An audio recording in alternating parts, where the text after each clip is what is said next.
چیه ما این روش استفاده شما یه توضیح بدم.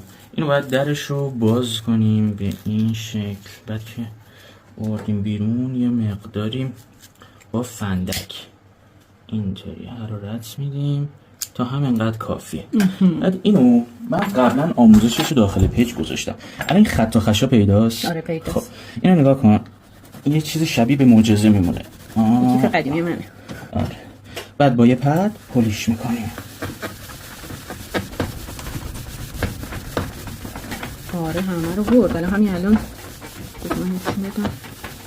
تمام. تازه من خیلی الان پولیش نکردم. آره همه رو پاک کرد. این آموزشش داخل پیج هست. اینم برایتون مشکی. البته این 4-5 سال کار کرده و بچه‌ها برای امریکا بوده. آره خیلی قدیمی شده ولی الان خط و خشش رو قشنگ پاک کرد.